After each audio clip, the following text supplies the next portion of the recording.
We today are making Parmesan garlic linguine. One of my all-time favorite fast and easy meals.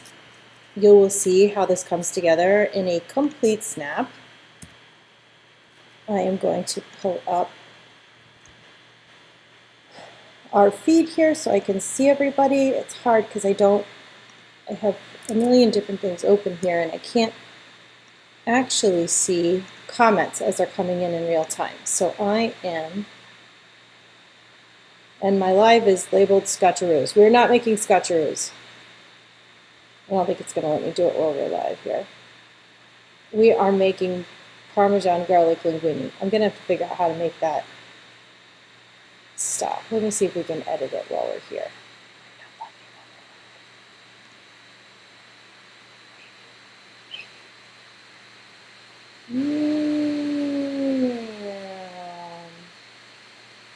Yeah, okay. There we go. Parmesan garlic linguine. And I will give you guys the link. While we're getting set up here, go ahead and tell me what your favorite pasta dish is. Spaghetti and meatballs, carbonara, what is it? And I'm going to put the link, the printable recipe for this in the comments here. So everybody has it. Parmesan garlic linguine. This has become super popular on Pinterest. If you aren't following us on Pinterest, you should be.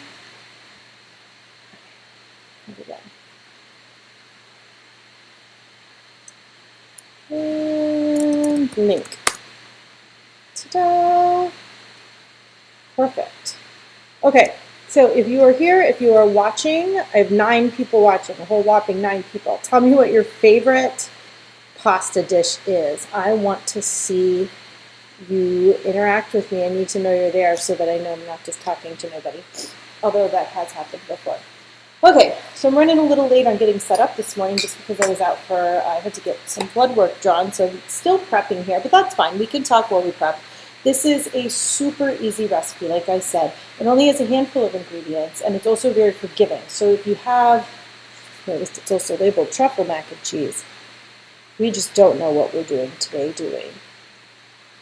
It's everything is messed up today.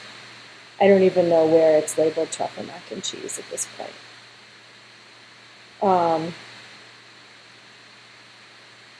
I have no idea. I'm still learning the hang of this. Hello, Miss Adams. How are you?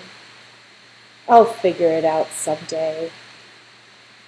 Okay, we get rid of that. There we go. Okay, at least it's gone. That's better, right? Than it just being there. Okay, so here we go. It's only got about 6 different ingredients. It's an easy weeknight meal. It is a vegetarian meal, although if you want to add protein, chicken, you can get those pre-cooked chicken breast strips at the store.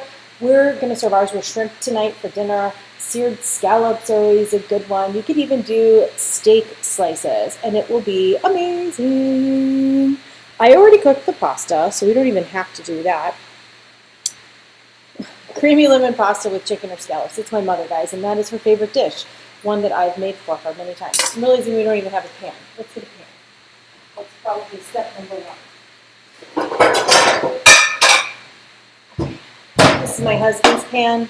It's a non-stick pan. He basically can't hurt it. It'll work for today. So we're going to start by prepping the garlic. Garlic is a funny thing. I tell everybody, do not buy the store-bought garlic in a jar. Not don't buy it. It has very specific uses. Something like this is not a great use for jarred garlic. If you taste jarred garlic just plain, you'll realize that the taste of it, this garlic clove isn't very good. Let me get another one. Here's my clove. You'll realize that the jarred garlic is almost sweet.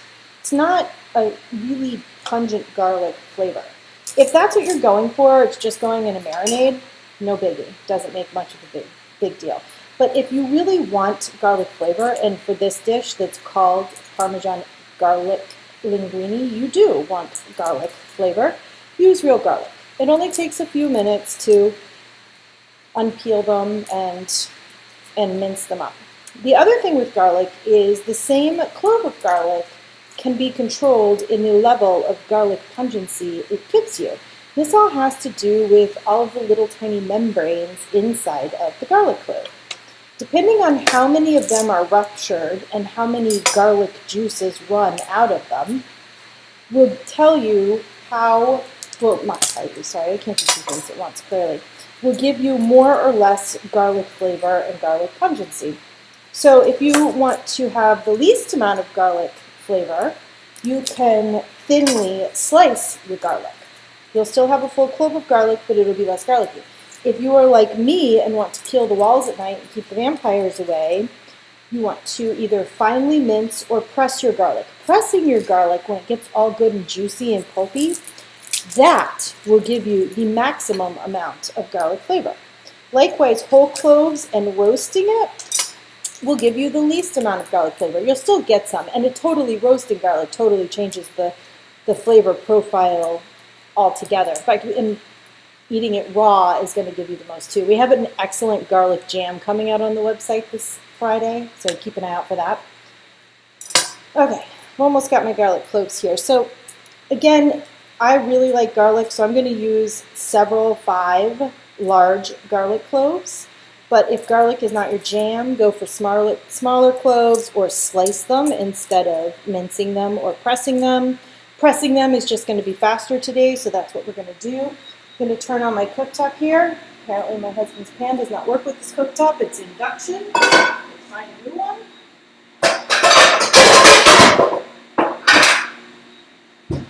There we go, back on schedule. We need some olive oil. And there we go. Had it over near the sink when I was draining the pasta. The pasta I drained and did with a tiny bit of olive oil just so that it wouldn't clump while it was sitting. So we're going to go ahead and add our garlic cloves while that heats up. This induction burner heats crazy fast, so I'm not really worried about it. I'm hoping our camera gets a little bit more in focus here. This webcam is hard to get focused. Overhead shots. Okay. See how it comes out? It's like a mushy pulp almost. That's exactly how I want it to get maximum garlicky flavor. Just push it on through.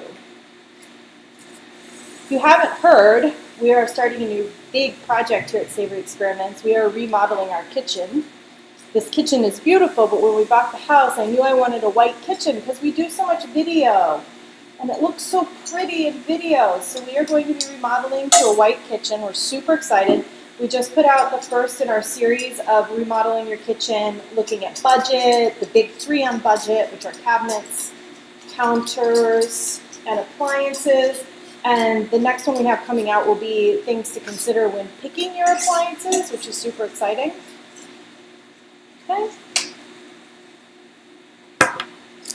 Okay, somebody's totally spamming us with YouTube channels.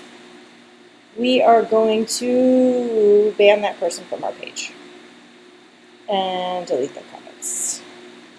Hold on a second here. Somebody's always got to ruin the fun, huh? Okay. Okay, you had to refresh to get the live ready. Hi, Mandy. I'm doing good. How is your day going? I'm okay. I had to run errands and get blood work done this morning. That's never pleasant, but necessity, right? Got to take care of yourself. I'm going to clear all of this garlic aside. Now my hands are going to smell like garlic. For me, that's a yummy smell, but other people might not like that. To get rid of garlic smell, use lemon juice, vinegar, or even salt on your hands, like a nice when you go get your nails done and they have a salt scrub. Just pour some kosher salt on your hands with water and wash it, and the garlic scent will go away. Or you can keep it there. Meanwhile, I'm burning my garlic because I'm not paying attention. Okay. It's a little bit more than sauteed garlic, huh? That was not the intention. I get sidetracked and talk to people. People spam my page. It's all good. We just want to soften it. It's becoming super fragrant, which is right where we want it. And next, we're going to add the cream cheese. I'm going to put this out there that this recipe is in no way, shape, or form authentically Italian. It has Italian roots. It's supposed to be kind of Italian. We're using pasta and Italian flavors, but nowhere in Italy will you see somebody plop a brick of cream cheese into pasta and call it pasta. They might use mascarpone, that might make it a little bit more authentic, but really, this isn't authentic at all. It's like a blend of fettuccine alfredo and carbonara mixed together, but the total cheaters version, so you don't have to use raw egg. The cream cheese makes it super creamy. I like to break the cream cheese into smaller bits. Usually I do a few more chunks, but we'll just do 4 today. It just makes it melt faster. You have more surface space, it heats up faster, melts a little bit easier. I have this on a low heat setting, and it's starting to melt, come together. It is going to be the base for our cream sauce. You can use a full-fat cream cheese, but in all honesty, this recipe is totally fine if you use a reduced fat or even a fat-free, because we're also going to add more dairy. We're going to add milk. I'm going to use heavy cream today, but you can use half and half. You can use milk. If you really want to omit that piece altogether, it's fine. You can totally omit it too. It helps it all come together and thin it out so that it's not a super thick glob of globbiness. You need it to be a little bit liquidy. About 2 to 3 tablespoons of cream. I might have added a little bit more. So let me tell you a little secret about when you make pasta ahead of time, even if it's like 30 minutes ahead of time. If you make pasta in advance, you want to add a little bit more of whatever the base liquid is to the sauce. Why? Because pasta is like a sponge. It absorbs all of that liquid. So have you ever noticed if you make even Kraft macaroni and cheese, because my kids love that, if you make macaroni and cheese and you put it in the fridge and you refrigerate it, all of that cheese sauce seems to be gone the next day. There's a little bit on the actual pasta, but it is not nearly as creamy as it was the day that you made it. I'm just going to keep stirring this. It's because the pasta absorbs all of the liquid and leaves behind all of the dairy solids. In order to, we can't totally prevent that from happening, but to at least minimize it from happening, add more liquid to the sauce, and therefore the pasta hits a maximum amount of absorption at some point in time. So it'll stop absorbing eventually, but you'll be left with a little bit more sauce. And then when you reheat it, add a little bit more of whatever that base sauce was as well. So it was milk, cream, chicken broth, water, do whatever. Okay. This is starting to come together. I am going to add, let me see how everybody's doing today. JDJ, hi. Why doesn't everybody tell me where they're from while I'm busy here talking? I am also going to use some reserved pasta water. So this is a trick that we use in a lot of Italian cooking, reserving pasta water. Why do we do that? Because it's starchy. So instead of it just being pure water, it has a little bit of starch in it. It helps things cling together and it helps thicken up the sauce. I cannot count how many times I've accidentally forgot to not ladle out the water from the cooking pasta and just needed to use something else. You can use just plain water. It's not going to hurt it. It's just not going to be as thick. You probably want to use less. Or a very small amount of arrowroot or cornstarch in the water to recreate that starchy effect, and you will be just fine. The amount you'll actually add really depends on your own personal preferences and how milky and thick you want your sauce. I like my sauce to be pretty thick. I want it to cling to my pasta well. So I don't use as much, although I might use a little bit more today because I have full-fat cream cheese. If I used a lower-fat cream cheese, I might not use as much. I'm going to alternate this with some Parmesan cheese. You can use a pecorino or Romano, a blend. I wouldn't use mozzarella. You want to use more of a hard cheese just because it blends into the sauce a little bit better. Make sure that it is shredded, though. You're going to get one giant clump of cheese if you don't put in shredded. It's getting thicker again, so I'm going to add a little bit more water. I'm also going to add a tiny bit more water than I usually would just because we are planning on having this tonight for dinner. And I know that my pasta is going to suck up and absorb a lot of this before we get a chance to eat it. And when I do reheat it, I'll reheat it with a little bit of heavy cream. I'm going to season it now with some kosher salt. I usually test the Parmesan cheese before I add the kosher salt. This is not a very salty cheese. Salt is used in the production of cheese. Different cheeses have different levels and variations of saltiness. So I want to taste the cheese to know how much salt to really add to the sauce. I'm going to add a generous pinch, right there, and I'm also going to do fresh cracked pepper. Do not, I repeat, do not use pre-ground black pepper. It tastes like sawdust. You will get the tiniest amount of actual pepper flavor from using something like that. Take the extra time to buy whole peppercorns. These are just black. You could also use white or tricolor. And you will have so much more pepper flavor. You can thank me in the end. Okay. Looks like this sauce is coming together. So the last thing I'm going to do is add the pasta. In Italy, pasta is always added to the sauce. I make my exception with spaghetti and meatballs because I don't want the sauce to totally absorb into the pasta. I like them kind of separate. They get a little gummy. But the thought process is the same as having the sauce absorb into the noodles. You want the noodles to carry the flavor of the sauce instead of them being two different things. You want them to melt. You want them to marry. So they toss fresh pasta with sauce no matter what dish it is.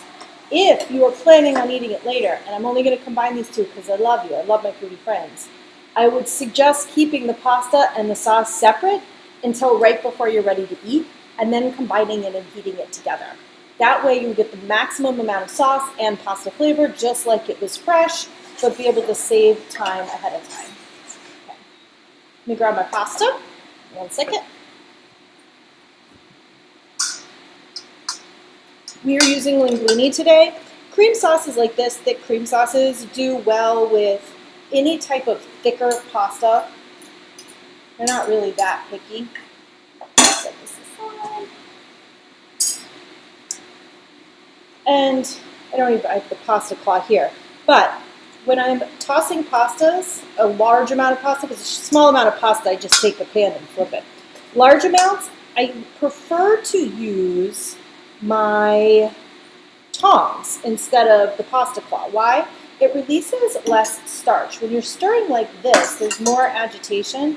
More pasta is going to, the pasta has a higher chance of getting gummy or starchy or leaving behind a starchy flavor. I'm going to leave a little bit behind here. So this is about a pound.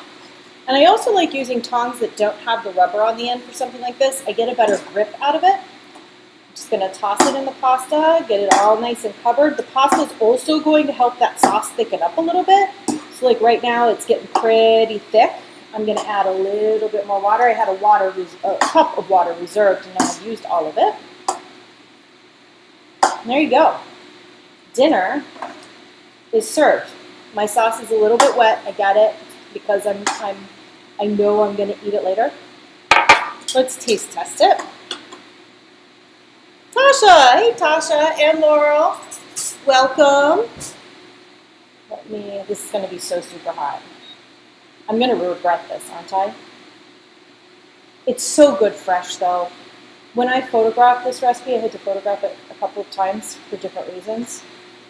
And I'm always planning on serving it for dinner, but I eat like 5 spoonfuls while I'm taking pictures of it because it's so good. It's so easy too. I just don't want to burn myself and ruin it for later.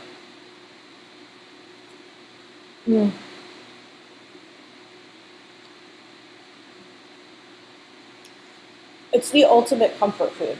It doesn't have huge amounts of flavor, but the garlic really creates an excellent profile with the cream cheese and the heavy cream. And it's just so easy. You don't want to use fettuccine. Use another large pasta like a bucatini or spaghetti. I wouldn't go as thin as angel hair with this. It's just a little too heavy. You could do it on a tubed pasta, but really it's best with a long, thin pasta. I gotta stop eating it or else there's not going to be any left. Okay, guys, I will post a poll for what we're going to make next week. Although I think blueberry waffles was pretty high on the list. We'll see if that one is again. I'll give you guys a whole other list of things we can make. from my kitchen to yours, have a fabulous Monday. Make sure you go and make our Parmesan garlic linguine. Tell us how it is. Remember, the best thing you can do to help support a small business, at least one online like mine, is to engage, leave comments, leave ratings on the recipes you've made, leave comments on the recipe page, and of course, share. Have a great day. Bye-bye.